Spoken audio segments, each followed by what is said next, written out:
عمرك وأن يأخذ روحك بهذه الدعوات. أنا أرجو أن تقول آمين، والجميع يقول آمين. آمين 1000 مرة. وأتحدى إلهك أن يقبض روحي خلال هذا الأسبوع أو حتى 10 أيام، أعطي له مهلة كمان 3 أيام، وأنا مستعد أرسل له اللوكيشن على أساس لا يغلط ويضرب واحد. بس أو بعد أن كنت تشهد كل يوم بوحدانية الله، أو بعد أن كنت تؤمن بآياته، كيف لك أن تنكر وجوده وتجحد فضله؟ أو نسيت من خلقك ورزقك وسواك فأحسن خلقك؟ العقل الذي تتباهى به هو من صنع الخالق، فكيف لك أن تنكر الصانع بعد كل تلك الدلائل؟ إني أحذرك أن تفاجأ بيوم لا ينفع الندم فيه، فارجع إلى ربك. أنت الآن تقدمه. سؤالي كالتالي: هل أنت تؤمن بالله عز وجل وجودا؟ الإله الذي أنت تتصوره المسلمين ولا إله من بالضبط؟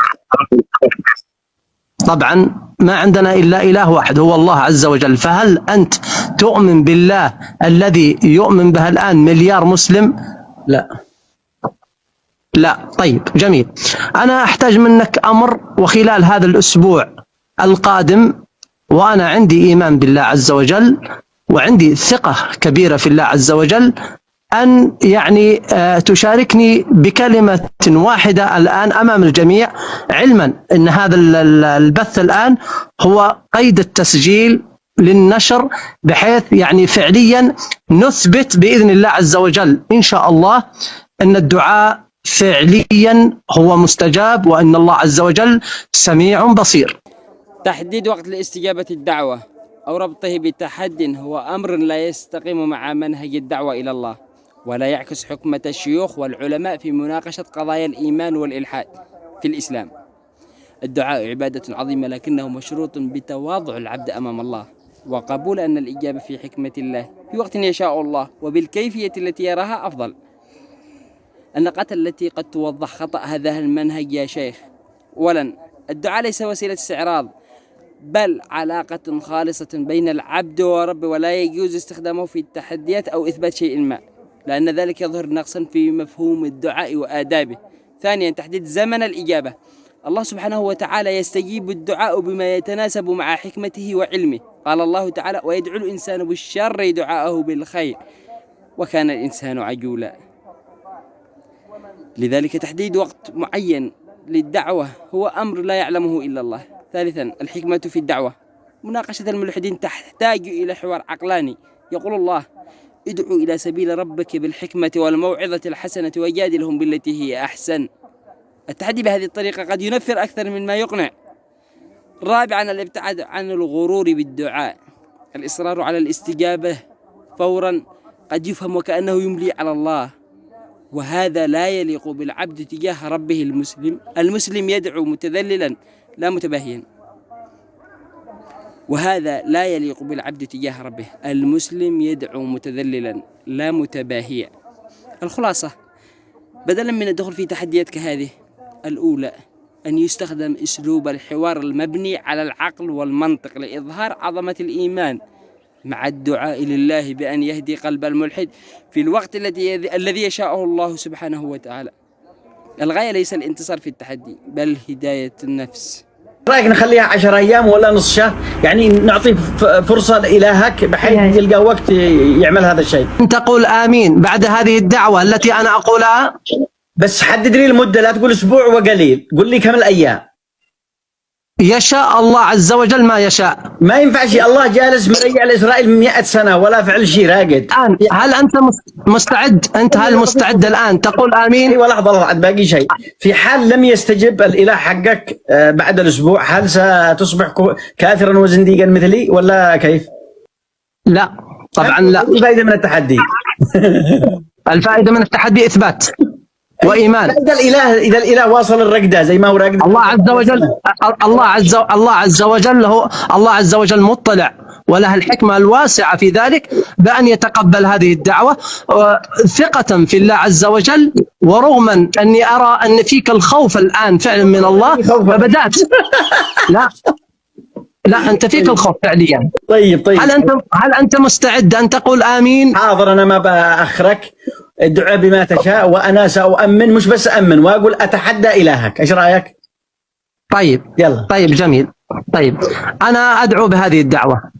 أسأل الله العظيم رب العرش العظيم ربي ورب كل شيء فالق الحب والنوى ومنزل التوراة والإنجيل والفرقان.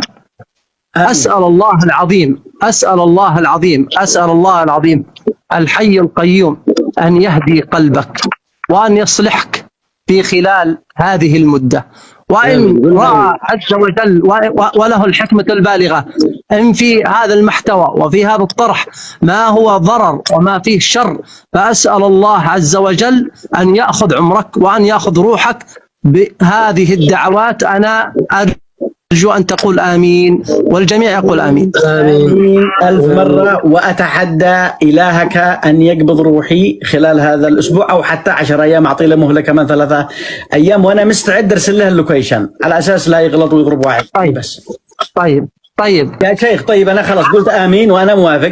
ليش ما تعمل لنا دعوة كمان على نتنياهو اللي بيجعجع الفلسطينيين من 20 سنة؟ أنا لم أدخل هنا إلا لطرحك ولموضوعك فقط. نعم. طيب ولذلك أتمنى أن الرسالة وضحت يا علي، وأنا عندي ثقة في الله عز وجل عظيمة، وثقتي في الله من نسجد له ونركع له ونؤمن به أن يتقبل. وإذا سألك عبادي عني فإني قريب. فإني قريب يجب دعوة الداعي إذا دعان، فسيستجيب الله الدعاء. سيستجيب الله الدعاء. أن أقول لك هذا الإله غير. والآن فليشهد العالم الآن بهذه الرسالة وبهذا المحتوى، وسيتم نشره بإذن الله لاحقا. سيتم نشره لاحقا بإذن الله عز وجل. فليشهد العالم، فليشهد كل من على هذه البصيرة على علي البخيتي أنه أمن على هذه الدعوات، وبإذن الله لن يردها الله، لن يردها الله عز وجل، لن يردها الله يا علي البخيتي. والله يا علي البخيتي، والله يا علي البخيتي، والله لن يردها الله. الله عز وجل وعدنا بالاستجابة، والله لن يردها. والله يا علي أعتقد وأجزم أن هذا الأمر سيؤرقك كثيرا في هذه الأيام، أنا متأكد. طيب يا عزيزي، وأنا شاكر لك يا شيخ، وأقول لك أن الإله مجرد صمت يا شيخ لو تسمح، قد سمعتك ما فيه الكفاية. لا خلاص، أنا أكتفي. بس أنا أكتفي يعني. كلامي، اسمع كلامي. لا يعني أنا أقول لك عفوا، إذا كان كلامك غير الحق فلا يجوز الاستماع له يا علي. طيب أنت قلت أنك سمعتها وطلعت تدعى علي. لا أنا أعطينا خلاص، هذا الآن كل شيء مثبت، وسنتذكر أنا والمشاهدين والمستمعين والعالم بأسره سيستمعون بإذن الله لهذا الدعاء ولهذا الطرح ولهذا التحدي منك. السلام عليكم. وعليكم السلام يا شيخ. وأنا يا عزيزي، إلهك مجرد خرافات وأساطير، لا يستجيب لدعاء أحد. إسرائيل تمتهن كرامة الفلسطينيين من أكثر من 100 عام. مات الجيل الأول وهم يحملون مفاتيح بيوتهم، مات الجيل الثاني، الجيل الثالث من الفلسطينيين، الجيل الرابع، الجيل الخامس، ونحن على أعتاب الجيل السادس من الفلسطينيين، وهم يحملون مفاتيحهم منتظرين هذا الإله الغائب النائم في السماء من 1400 عام.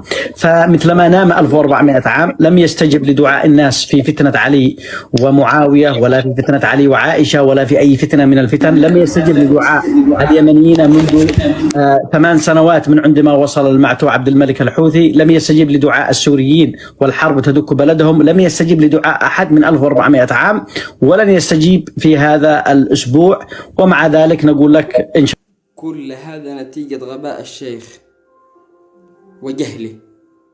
والسلام عليكم.